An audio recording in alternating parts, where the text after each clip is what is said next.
करु दयाल को मुख हृदय हरि नाम। नित पद संगत साधिकी जीवन मोक्ष सुख राम। अण पे पद पर काश की दायक सतगुरु राम। अनंत कोटि जन साय की ताहि करू प्रणाम। सतगुरु को एको सब मन कोई लेवे मान।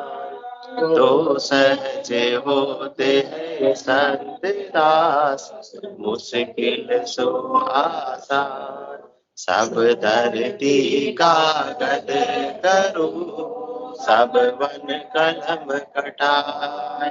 सात समुद्र शाही करो सतगुरु गुण लिजान जाए। राम राम राम।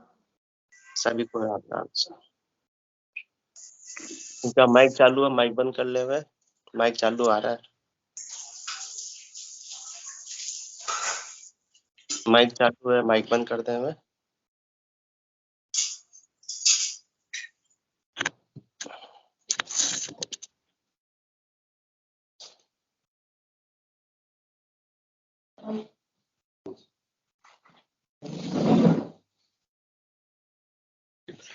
अनंत श्री सदगुरु सुखराम जी महाराज की 98 वाणी है। हरजस पदराग जो गदन्ना श्री 17 चल रहा है, इस हरजस के माध्यम से सदगुरुदेव संबोधित कर रहे हैं। ऐसे कहे जुगदायन आवे यही साव चोक बतावे रे। ऐसे कहे जुगदायन आवे यही साव चोक बतावे रे। कैसे साव चोक बताते? मन जीते तो ऐसा हुए है हाल न डोले न चाले रे। भोग विलास करे नहीं कबहू साचन जूठ न पाले रे। माया के कह चायन उनके नासिस शाखा जोड़े रे। आणबे कहे ताहि ज्ञान बतावे काहू सोहे तन जोड़े रे। शहर नगर ना बसती रहे ना कोई झूपा बांधे रे। सुन नहीं सीख कहे नहीं काहू सूरत नाव दिस सांधे रे। कह सुख राम कोई नहीं जीता। इस प्रकार से सावचोक तो बताते हैं कि हमने मन को जीत लिया, परंतु सदगुरु सुखराम जी महाराज फरमा रहे, कह सुख राम कोई नहीं जीता प्रारब्ध दुख देवे रे। बिना भजन सब पर ले जासी जीतर यूं क्या लेवे रे। जीतर यूं क्या लेवे रे। अपने भ्रम का विध्वंस कर रहे हैं सदगुरुदेव, दोनों के ही भ्रम का विध्वंस कर रहे हैं। जो गृहस्थ आश्रम में रह रहे हैं उनके भी भ्रम का विध्वंस कर रहे हैं, और जिन्होंने गृहस्थ को छोड़कर वैराग धारण कर लिया है उनके भी भ्रम का विध्वंस कर रहे हैं। सदगुरुदेव फरमा रहे हैं कि परमात्मा की प्राप्ति में गृहस्थ का कोई न तो कारण है कोई बाधक है, इसी प्रकार से परमात्मा की प्राप्ति में संन्यास न तो कोई कारण है न कोई बाधक है। उन दोनों से कोई लेना देना नहीं, बिल्कुल दोनों अलग डिपार्टमेंट पे। ये तो आपके शरीर की रहनी सहनी है, वो कैसे भी हो सकती है। उससे आत्मा को परमात्मा में मिलाने में न तो कोई सहायक है न कोई बाधक है। गृहस्थ आश्रम में भी आप परमात्मा पद की प्राप्ति कर सकते हो और संन्यास आश्रम में भी कर सकते हो। उसमें कारण किसका है? एक भजन का कारण है, एक सुमरन का कारण है, एक सद्गुरु विधि से सुमरन के द्वारा निज नाम की जागृति का कारण है। जिसको ये भेद मिल गया, जिसको ये रहस्य मिल गया, जिसको ये विधि मिल गई, फिर वो गृहस्थ में सुमरन कर रहा हो चाहे त्याग करके बैरागी बनकर सुमरन कर रहा हो, क्योंकि अवस्था किसकी? गृहस्थ की, शरीर की अवस्था है। बैरागी किसकी अवस्था है? शरीर की अवस्था है। और अपने को कल्याण किसका करना? परमात्मा पद की प्राप्ति किसको करानी है? आत्मा को करानी है। तो आत्मा की सुरता जब तक 24 घंटे परमात्मा में नहीं लगेगी तब तक आत्मा का काम नहीं बनेगा। आत्मा जब तक मन से अलग नहीं होगी तब तक तो जन्म मरण में आती रहती रहेगी। तो मुख्यतः क्या? मन से आत्मा को अलग करना, उपराम करना। तो ये हट के द्वारा बल के द्वारा अपन समझ रहे हैं कि हमने मन से आत्मा को अलग कर दिया। ऐसे तो आत्मा अलग होने वाली नहीं है। क्रियमान कर्मों को अपन ने रोक भी लिया तो संचित कर्म तो अनेक जन्मों के संचित है। नदी में रेत के कणों की गिनती भले ही हो सकती है, परंतु इस आत्मा के साथ में कितने संचित कर्म जुड़े हुए हैं, किसके रूप में? इस मन जो लगा हुआ उसकी वजह से। और मन में भी कौन सी स्थिति?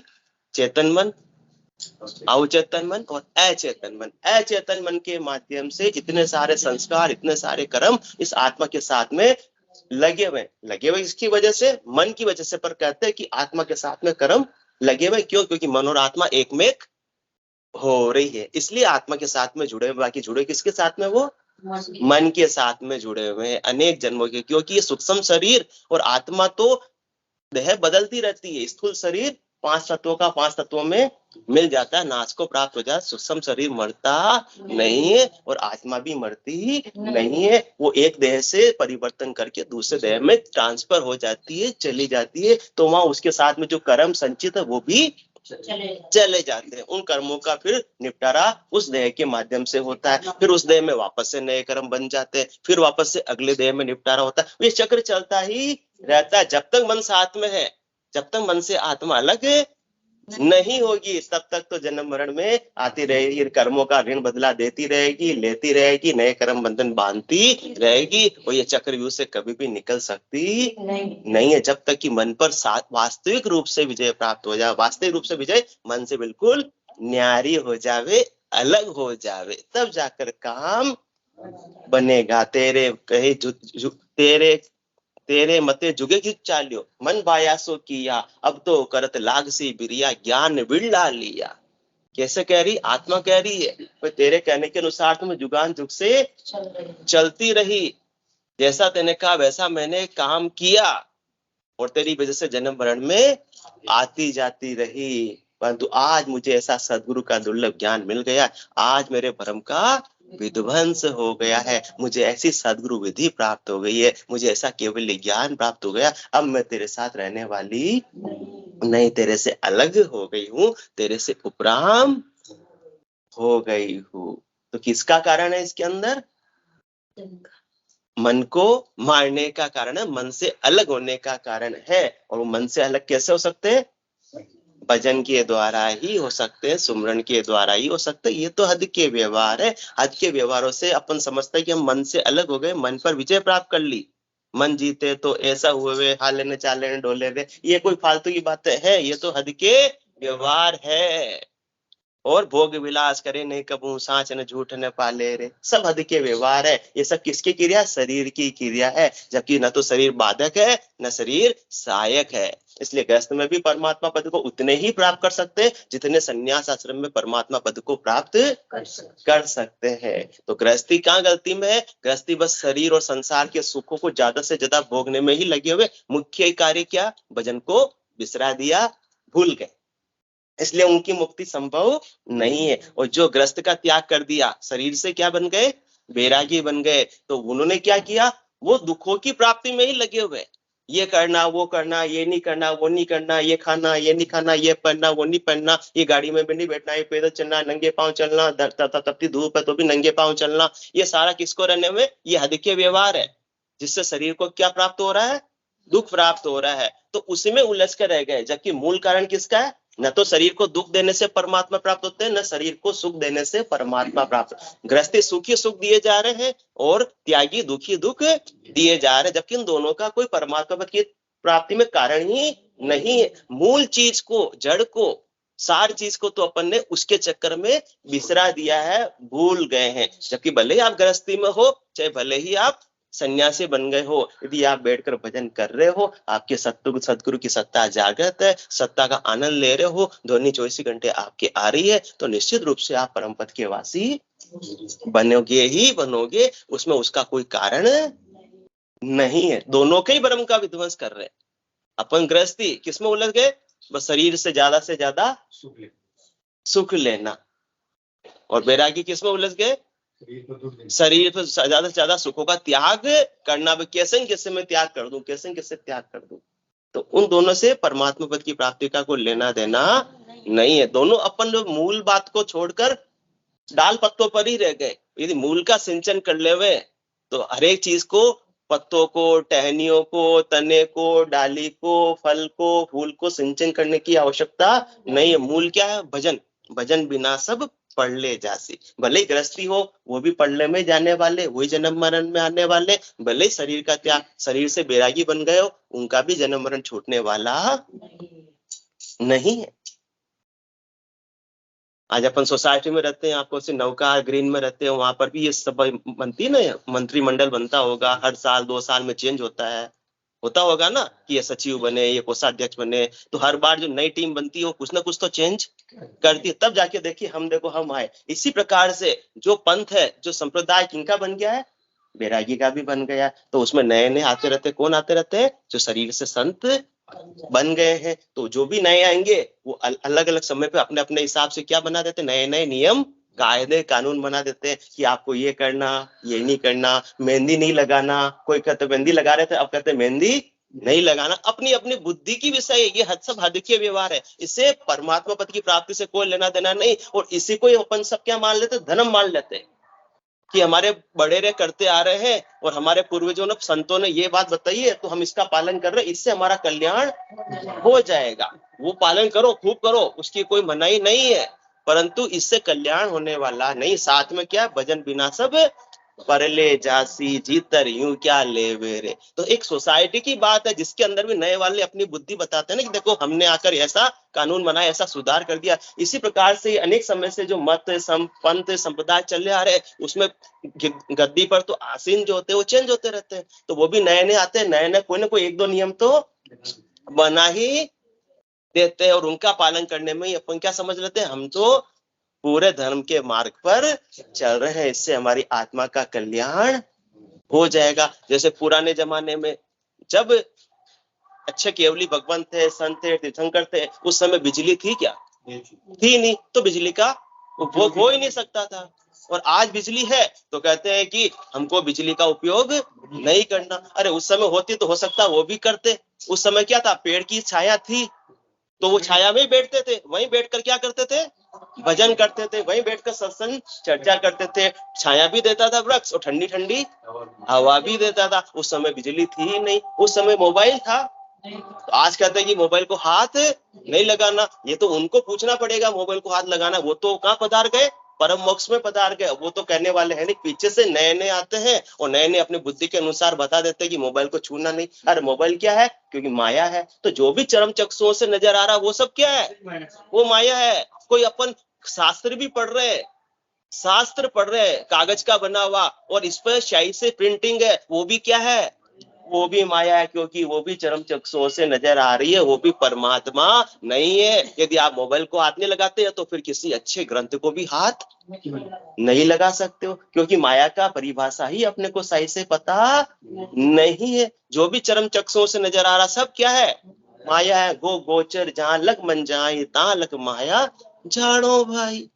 तो कहते माया के चायन उनके, कि हम तो माया को छूते भी नहीं है। तो ग्रंथों को भी तो छूते हैं, उनका भी तो अध्ययन करते हैं, उनको हृदय में भी तो उतारते हैं। और अच्छी बात कर रहे हैं, उतारना भी चाहिए, परंतु माया की परिभाषा को सही से समझा ही नहीं कि माया को प्राप्त करने से, माया का त्याग करने से आत्मा के कल्याण का कोई लेना देना नहीं है। कोई मोबाइल में भी अच्छी बात मिल गई वो धारण कर लो, शास्त्रों में अच्छी बात मिल गई तो धारण कर लो। इन हद के व्यवहारों से सीमित मत रहो, उलझे मत रहो। ये सदगुरुदेव अपने भ्रम का विध्वंस कर रहे हैं। मानो तो अच्छी बात, नहीं मानो तो ये घोड़े ये मैदान। किसी की निंदा नहीं, किसी की काट नहीं। सदगुरुदेव तो है जो खुला खुला बोल रहे हैं, क्योंकि उनके कोई स्वार्थ की भावना नहीं है। वो तो सब जीवों को कल्याण चाहते हैं कि बिना भजन के आपका कल्याण नहीं हो सकता। वो नहीं कह रहे कि आप बैरागी मत बनो, वो नहीं कह रहे कि आप गृहस्थी में रहो, उनको इससे कोई लेना देना नहीं। वो तो कह रहे हैं बस भजन करो, जिस भी स्टेज पे हो, जहां पर भी हो, जैसे भी आपकी रहनी सहनी हो, यदि आप साथ में भजन कर रहे हो, बैरागी होकर भी या ग्रस्त होकर भी, तो आपकी आत्मा का कल्याण हो जाएगा। क्योंकि कारण किसका है? भजन का कारण है, सुमरन का कारण है, निज नाम का कारण है, नियंत्रण का कारण है, इस सार शब्द का कारण है, इस सद्गुरु की सत्ता का कारण है, जो इस आत्मा को 3 लोकों से परे चौथे लोक की प्राप्ति करवा देती है। बाकी अन्य उपाय हद के हैं, ज्यादा से ज्यादा बेहद तक के। हद को छाड़ गए हो बेहद में, तो ही तो फिर आयो, तो भी जन्म मरण तो मिटने वाला नहीं। जिस उद्देश्य के लिए अपन ने इतना किया वो तो मिटने वाला नहीं है। तो कल जो अपन साख पर चर्चा कर रहे थे, कह सुख राम कोई नहीं जीता, प्रारब्ध दुख देवे रे, बिना भजन सब पर ले जासी, जीतर यूं क्या लेवे रे, जीतर यूं क्या लेवे रे। क्या सुखराम कोई नहीं जीता, न तो गृहस्थी जीता न बैरागी जीता। हद के व्यवहारों से ये मत समझ लेना कि आपने मन को जीत लिया। ये तो क्या है, प्रारब्ध दुख देवे। शर्मा जी बिल्कुल सही बात समझ चुके हैं। क्या कह रहे हैं, प्रारब्ध दुख देवे। ये तो अपने पूर्ण जन्म के कर्म थे जो प्रारब्ध के रूप में मिले और आज उदय हो गए हैं। तो इतनी सारी संपत्ति होते भी ऐसे प्रारब्ध, ऐसे कर्म, ऐसे उदय हुए कि वो अपने को संसार का, शरीर का, संपत्ति का सुख छुड़वाना चाह रहे हैं। तो कुछ न कुछ निमित्त तो बनेगा ही, वरना इतनी अथाह संपत्ति है जिसमें किसी दुख का कारण नहीं, जो मांगो वो हाजिर हो जाता है। क्योंकि संसार में सब चीज वस्तुएं किससे मिलती है, पैसे से मिलती है। और पैसे तो अथाह भरे हुए, परंतु जब तक पैसों का त्याग नहीं पड़ेगा तब तक वस्तुओं का अभाव कैसे होगा। वस्तुओं का अभाव नहीं होगा तो उसका दुख का अनुभव कैसे होगा। तो प्रारब्ध ऐसे है, ऐसे ही संजोग जोग बने हैं कि आपको दुख लिखा है तो दुख देना चाह रहे हैं। इससे ज्यादा कुछ भी नहीं है, इससे ज्यादा कुछ भी। इससे मत समझ लेना कि आपने मन पर विजय पा ली है। ये तो आपके पिछले जन्म के कर्म थे जो आज उदय हो रहे हैं, सुखों से वंचित कर रहे हैं। तो सुखों से वंचित होने में भी परमात्मा पद की प्राप्ति नहीं होगी ऐसा कारण नहीं है। मुख्य कारण क्या है, भजन का कारण है। सुख के साथ हो तो भी भजन का कारण है, और दुख के साथ हो तो भी भजन का कारण। क्योंकि जो भजन कर रहा है उसके सुख और दुख कुछ रहता ही नहीं है। वो तो नाटक रूप में समझ लेता है कि डायरेक्टर ने ऐसे स्क्रिप्ट लिख दी, अभी मेरे कहानी में दुख लिख दिया है। मुझे तो मूल में क्या, परमात्मा पद को प्राप्त करना है। तो कह सुख राम कोई नहीं जीता, प्रारब्ध दुख देवे रे, बिना भजन सब पर ले जासी, जीतर यूं क्या लेवे रे। इस प्रकार से मन को जीत कर क्या प्राप्त कर लोगे, कुछ भी हाथ आने वाला नहीं है। जो कल अपन बात कर रहे थे, भजन बिना सब कर्म रे, ये प्रारब्ध भी आ रहे हैं। किस वजह से ज्यादा दुख किस वजह से दे रहे हैं, वरना तो सूली की सजा सुई में परिवर्तित हो जाती। किसके प्रताप से, भजन के प्रताप से। तो भजन बिना सब कर्म रे, शरीर से तो त्याग कर दिया बहुत सारा, दुख भी सह रहे, परंतु यदि भजन नहीं कर रहे हैं तो फिर भजन बिना सब कर्म रे, उड़ उड़ लागे आए, झूसिस सोना खेत में, मरग ढोर चर जाए। खेती इतनी मेहनत करके तो की, हाँ, बीज बोए, हल चलाया, खेती लहलाने लगी, और अब देखो ऐसे कर्म उदय हुए कि मरग ढोर चर जाए। 1 मिनट में सारे से वंचित हो गए। मरग ढोर चर जाए, खेत सो जाए भलीजे, निस दिन नह चलवास हरस केला नित कीजे। अब किसी को संभालने के लिए रखना तो पड़ेगा, उसको भजन रुखाड़ा जे, चौकीदार है तो अपने को कोई चिंता नहीं। ऑफिस छोड़कर भी जा सकते हैं, वरना ऑफिस छोड़कर नहीं जा सकते। घर पे बेटे को बुलाना पड़ेगा कि बेटा तू आ तब मैं ऑफिस से बाहर निकल पाऊंगा। और अच्छा चौकीदार है, सच्चा चौकीदार है तो कोई टेंशन वाली बात नहीं है। भजन से ज्यादा अच्छा रखवाला इस आत्मा का कोई हो सकता नहीं है। भजन रुखाड़ा जो रहे, मरग डोर खेत नहीं जाए। वो अंदर आने की कोशिश भी नहीं कर सकते यदि भजन का रुखवाड़ा गेट पर खड़ा हुआ है तो। भजन बिना सब कर्म रे, उड़ उड़ लागे आए। तो भजन नहीं करते, बाकी सबका त्याग कर लिया या बाकी सबका भोग कर लिया, दोनों की बात है। गृहस्थी की भी बात भी है, बैरागी की भी बात है। तो हद के व्यवहारों तक ही सीमित रह गए, तो इससे तो काम बनने वाला नहीं है। तो किससे बनेगा, भजन से बनेगा, भजन से वासना जल जाए, दूजो और कोई नहीं पाए। कह सुख राम शरण हर तेरी, ऐसी मोय बताई, भजन की आंसू करम कटेला। संचित कर्म इससे ही कटेंगे, और कटे पलक के माही, बिना कर्मों को काटे इस आत्मा की मुक्ति संभव नहीं है। केवल मात्र हद के व्यवहारों से मुक्ति संभव नहीं है। हद के व्यवहारों के साथ में यदि भजन है तो मुक्ति हो जाएगी, क्योंकि जिसका कारण है उसका उपाय तो करना ही करना पड़ेगा। और कैसे होगा? भजन करते करते करते करते क्या स्थिति बनेगी? क्या स्थिति? बंदगी बंदगी करत सेंग वासना, जल जाए नहीं रहे जाकी। ता दिन भक्त सो परागट, उपज करम जू एक न रयो बाकी। 5 पे माल 2500 मर रया, 3 के ऊपरे जीन मांडे। नव को आसरो लांगण को आवियो, ता दिना सरब सुप्रीत छाड़े। बीच में हट बिन बंदगी मोन गए, ताय को ज्ञान नहीं पर आई। दास सुख राम के करम कोई पहुंचियो, भरम जो उपड़ो मन माही। कह सुख राम कोई नहीं जीता, प्रारब्ध दुख देवे रे। दास सुख राम के करम कोई पहुंचियो, कोई कर्म उग गया तो फिर क्या हो जाएगा? मन में भ्रम उपज जाएंगे, मेरा डिसीजन सही था या गलत था, मुझे कैसे कैसे दुख देखने पड़ रहे हैं। सब लोग तो एकदम संसार में सुखी और मेरे ही इतनी पीड़ा हो रही है। मैं परमात्मा पद को प्राप्त करूंगा भी या नहीं करूंगा? दुविधा में, शर्मा जी, दुविधा में दोनों गई। आगे बोलो।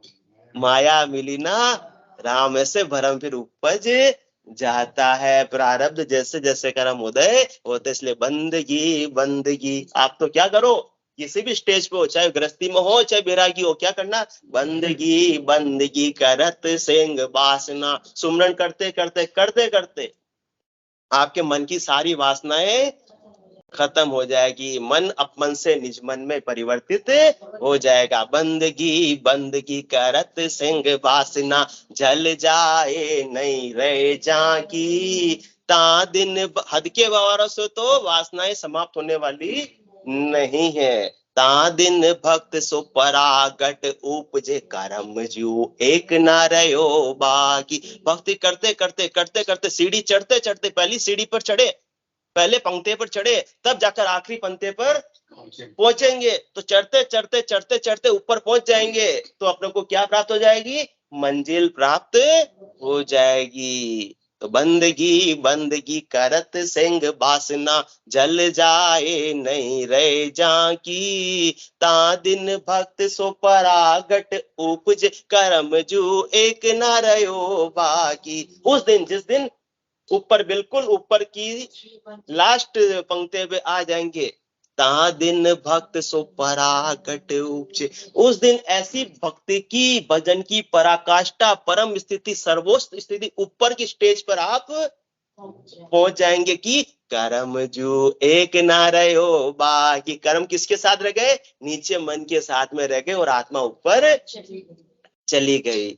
बंदगी बंदगी करत सिंह वासना, जल जाए नहीं रहे जाकी। ता दिन भक्त सो परागट, उपज करम जू एक न रहो बाकी।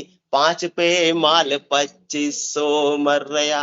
अभी तक तो पांचों आसक्ति में लगे हुए, और शरीर के 5 तत्वों का शरीर और 25 प्रकृति के गुण, बस इसी से सुख लेने की प्राप्ति में लगे हुए। परंतु भजन के प्रताप से इनकी सुख की आसक्ति कम होती है। जैसे जैसे साधना के माध्यम से ऊपर चढ़ते गए, चांडे साहब कभी पहाड़ देखा होगा, पहाड़ में नीचे कितने सारे घास फूस पेड़ रहते हैं। जैसे जैसे ऊपर चढ़ते जाते हैं वैसे वैसे सब कचरा कम होता जाता है, और बिल्कुल चोटी पे तो कुछ भी होता नहीं है। तो ये सारे आडंबर है, सुख प्राप्त करने की इच्छा है, वो सब जितना ऊपर चढ़ते हैं सब अपने आप ही उसका कचरा समाप्त होता जाता है। उसके लिए जबरदस्ती से छोड़ने की आवश्यकता नहीं पड़ती। साधना की सर्वोच्च स्थिति पर पहुंच जाओ, अपने आप सब छूट जाएंगे।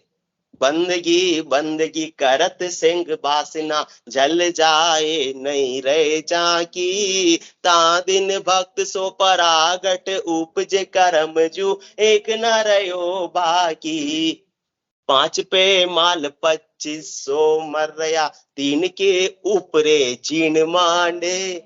अब शुभ अशुभ की चाह निकट नेड़ी नहीं आवे। सतोगुण तमोगुण रजोगुण से भी आत्मा उपराम हो गई, गुणातीत हो गई। आत्मा तो गुणातीत ही थी, गुणातीत ही है, परंतु मन के साथ में लगी हुई है, इसलिए सतोगुण को प्राप्त करना चाहती थी, रजोगुण को तमोगुण को छोड़ना चाहती थी। अब न तो प्राप्त करना है न छोड़ना है, जब मन से ही अलग हो गई।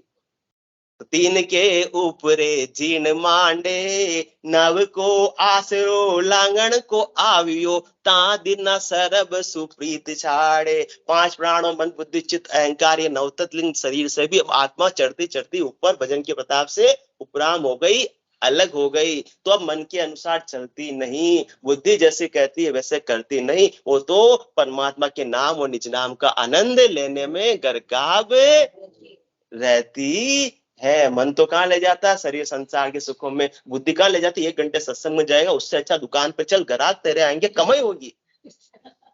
हाँ, जल्दी दुकान जाएंगे, जल्दी जाएंगे तो ग्राहक आएंगे, तो क्या होगी, कमाई होगी। तो नव को आसरो लांगन को आवियो, ता दिना सरब सुप्रीत छाड़े। इस प्रकार भक्ति करते करते करते सारा देहाध्यास जिस दिन छूट जाएगा, उस दिन दूसरी देहों से प्रीत भी अपने आप ही छूट जाएगी। दूसरी माया से जो चर्म चक्षु से नजर आ रही, उसकी प्रीत भी छूट जाएगी। जब तक स्वयं का देहाध्यास है, तब तक दूसरों से सुख लेने की इच्छा है। सीधी सीधी बात, जिस दिन भजन के प्रताप से अपना खुद का देहाध्यास छूट गया, आत्म दृष्टि आ गई, तो फिर और पर से सुख लेने की इच्छा रहेगी ही नहीं। और ये स्थिति नहीं बनी केवल हद के व्यवहारों से अपन ने मान लिया कि हमने मन पर विजय पा ली है त्याग करके, तो बीच में हट बिन बंदगी मौन गए। भजन तो नहीं किया और केवल मौन लगाकर बैठ गए। कैसे, मन जीते तो ऐसा हुए है, हाले न डोले न चाले रे, भोग विलास करे नहीं कबहू, साच न झूठ न पाले रे। इससे समझ लिया कि है ना, सांच बोल रहे हैं, झूठ में कुछ नहीं बोल रहे, हमने तो क्या कर लिया, चुपक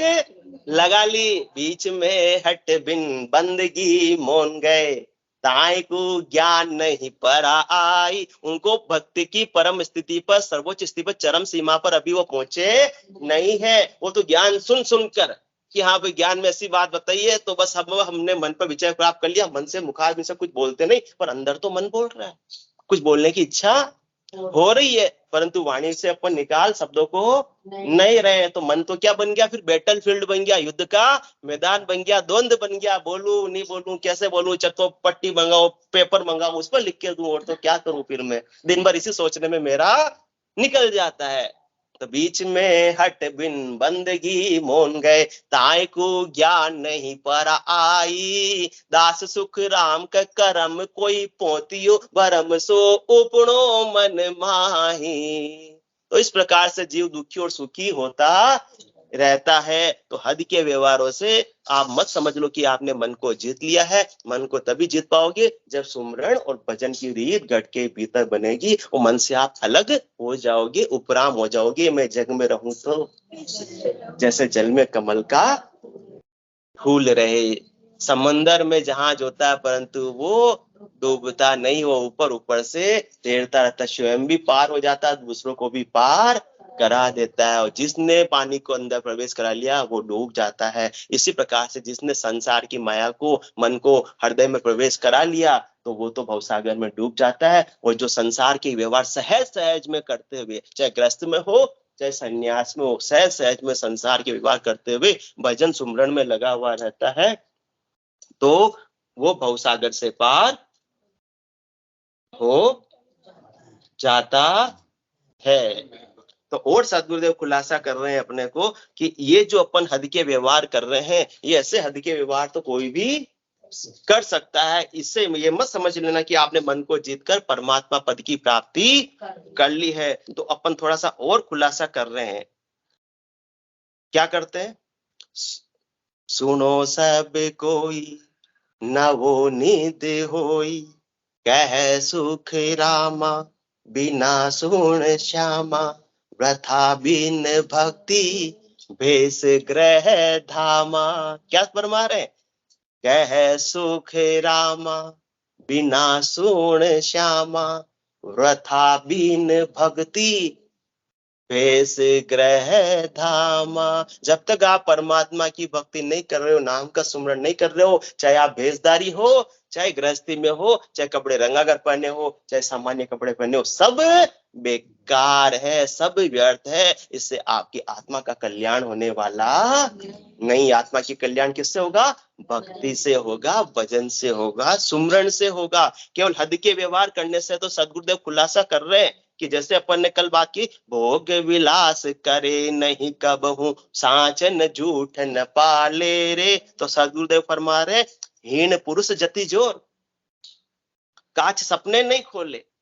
हीन पुरुष होता है, इंजड़ा होता है, उससे बड़ा जति तो कोई है ही नहीं। वो तो सपने में भी कांच खोलता नहीं है। तपसी या सब नाय रूख बागल नित झूले। बागल के समान, चमकागढ़ के समान तो कोई तपस्वी है ही नहीं, बिल्कुल उल्टी झूलती रहती है। तो अपन भी क्या करते हैं, एक पांव पे खड़े हो गए, एक हाथ को ऊपर ले लिया, कैसे कैसे शरीर को कष्ट देकर साधना करके परमात्मा को रिझाना चाहते। तो इस प्रकार से परमात्मा रिझने वाले नहीं है। यदि इस प्रकार से रिश्ते तो चमकागढ़ का पहले मोक्ष हो जाता। आज उसकी प्रजाति अपने को नजर ही नहीं आती। त्यागी स्वान समान जान जग में नहीं कोई।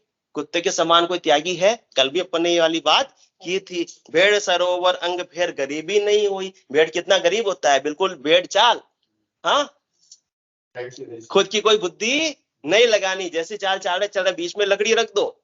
एक भेड़ ने उछल वो छलांग लगाई और भले लकड़ी हटा दो, सारी 100 की 100 भेड़े छलांग लगाकर जाएगी। और कुत्ते उसको खाने की कोशिश करते, वो भी बेर विरोध करती नहीं। इतनी मतलब गरीबी का भाव, इतना दासत्व का भाव, इतनी विनम्रता का भाव, हाँ, इतने भोलेपन का भाव, ये अपनाने मात्र से यदि मोक्ष हो जाता तो भेड़ का भी मोक्ष हो जाता। मेना सम बोली नहीं गूंगे समान न मून, बिन रटरा सुखराम का मोख न पोतो कौन। मेना कितनी मीठी मीठी बोलती है। तो केवल मात्र मीठे मीठे बोलने से, मीठे मीठे प्रवचन देने से भी आपकी आत्मा का कल्याण होने वाला नहीं है। और गूंगे समान न मून, मौनीवान बाबा बन गए तो भी आपका कल्याण होने वाला नहीं, क्योंकि गूंगा तो कभी बोलता नहीं। तो न बोलने से यदि मोक्ष हो जाता तो गूंगे का भी हो जाता। ये सब हद के व्यवहार है, क्योंकि बिन रटना सुखराम का मोक्ष न पूतो कौन। बिना सुमरण के कोई भी मोक्ष की प्राप्ति हद के व्यवहारों से, शरीर की क्रियाओं से कर सकता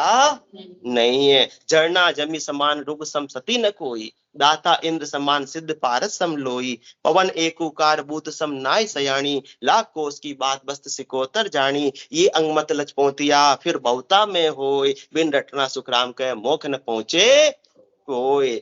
क्या कहते ना, हमने तो धैर्यता धारण कर ली है, सहनशीलता धारण कर ली, कोई भी हमको कहे हमको फर्क नहीं पड़ता। कोई गाली भी दे दे तो हम बदले में जवाब नहीं देते। हाँ, जवाब नहीं दे रहे, परंतु मन में यदि द्वेषता की भावना आ रही, जवाब देने की भावना हो रही, परंतु अपनी मर्यादा समझकर अपन जवाब नहीं दे रहे, तब तक तो मन पर विजय प्राप्त नहीं किया है। यदि केवल मात्र जड़ना धारण करने से, धैर्यता धारण करने से, सहनशीलता धारण करने से मुक्ति होती तो पृथ्वी के समान तो कुछ सहनशील है ही नहीं। सबका बोझ उठाती है। कोई भी पृथ्वी पर कुछ भी करो, गंदगी डालो तो कुछ नहीं बोलती, और हैंडपंप खोदो तो कुछ नहीं बोलती, तालाब खोदो कुछ नहीं बोलती, सड़क बनाओ कुछ नहीं बोलती। इतनी इसमें सहनशीलता है कि चू भी नहीं करती है। रुक सम सती न हो, केवल मात्र जल जाने से यदि मोक्ष हो जाता सती का, तो फिर वन की लकड़ियां तो किसके लिए बनी है?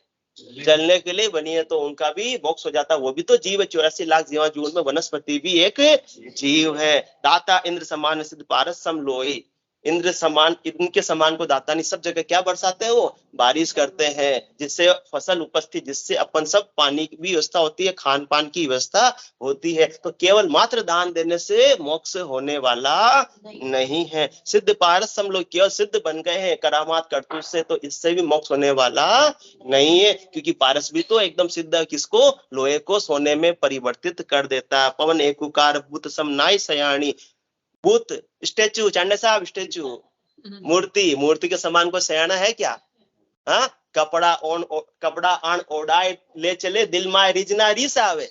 कपड़े उड़ा दो तो रिजेगी नहीं, और ओढ़े हुए कपड़े उठाकर ले जाओ तो मूर्ति रीस करेगी नहीं। इतना उपाय कर लिया तो इससे मोक्ष हो जाएगा? इससे भी होने वाला नहीं है। लाख कोष की बात बस्त सिकोतर जानी, ए अंग मत पहुंतिया फिर बहुता में होय, बिन रटना सुखराम के मोख न पहुंचे कोई ऐसे अंग लक्षण बहुत तुम में हो सकते हैं। ये सब हद के व्यवहार है, ये सब सावचोक है, ये अपने आप आने चाहिए। कौन से अंग लक्षण? 8 अंग और 64 लक्षण भजन के प्रताप से, निज नाम के प्रताप से, सांस, शील, दया, संतोष, प्रेम, भाव, प्रीति, जड़ना, जब साधक के गढ़ में भजन के प्रताप से अपने आप आएंगे तब परमानेंट काम होगा। बाकी तो थोड़े समय का टेम्पररी काम है, टेम्पररी उपाय से काम बनने वाला नहीं है। वन में बास नचित रोज हिरण्यानित होई, जैसे अपने सदगुरु सुखराम जी महाराज बता रहे, शहर नगर ना बसती रहे, ना कोई जूपा बांधे रे, सुन नहीं सीख कहे नहीं काहू, सूरत नाव दिस सांधे रे। कि भाई किसी एक शहर में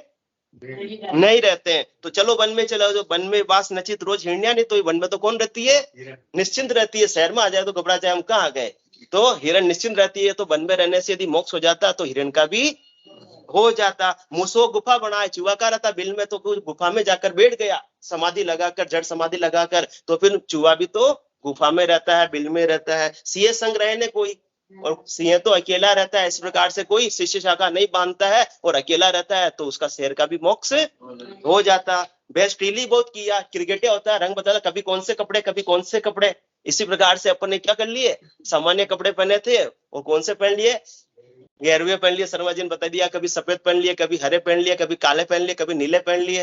तो ये तो वेश बदलना तो आसान है, वो हद के व्यवहार है, इससे आत्मा के कल्याण से कोई लेना देना नहीं है। कोई केवल कि किसी से मोह नहीं करते, तो निर्मोह नागण हुई। नागण तो कितनी निर्मोही होती है, अपने बच्चों को तक को खा जाती है। भंवर बागा चित दिया, भंवर कहाँ जाता है? बागों में जाता, अच्छी जगह में जाता। केवल मात्र अच्छी अच्छी जगह में जाना है। चांडक साहब कितने साल तक अपन कथा सुनने के लिए गए, वहां कितना डांस भी किया, उठ उठ कर झूम झूम कर, अच्छा काम किया, कोई बुरा काम नहीं किया। अपन तो सदगुरु सुखराम जी महाराज करे, इससे मोक्ष होने वाला नहीं है। तो अलमस्ता शर्मा जी को बहुत चांडक साहब ने सही में किया, कितनी कथाओं में गए, सब जगह झूम झूम के डांस किया, अच्छी काम किया, शुभ कार्य किया, कोई बुराई वाली बात नहीं। परंतु सदगुरुदेव केवल मात्र इससे मोक्ष नहीं होगा, आपने जो किया बहुत अच्छा किया, आगे भी करो, उसकी भी कोई मनाही नहीं है। तो अलमस्ता इज कर रहे, ये लच बहुता हो। कोई मस्त रहता है बिल्कुल, मैं तो मस्त रहो, मस्ती में आग लगे बस्ती में, तो अजगर भी मस्ती रहता है। केवल मात्र मस्त रहने से मोक्ष नहीं होगा, बिना सुमरण के मोक्ष होने वाला नहीं। बिन रुकना सुखराम के मोक्ष न पहुंचे कोई। बाकी तो और समय चलो निकल गया। बोलो राम सदगुरु देव जी महाराज ने धन्य हो परम दयाल सदगुरु सुखराम जी महाराज ने धन्य हो। आनंद श्री सदगुरु सुखराम जी महाराज के ज्ञान भगवान ने धन्य हो। केवली भगवंता ने धन्य हो। जीवा धारण जहाज ने धन्य हो। मोक्ष के मालिका ने धन्य हो। अनंत कोटि संतान ने धन्य हो। राम सभा में राम राम सा, राम राम सा, राम राम सा।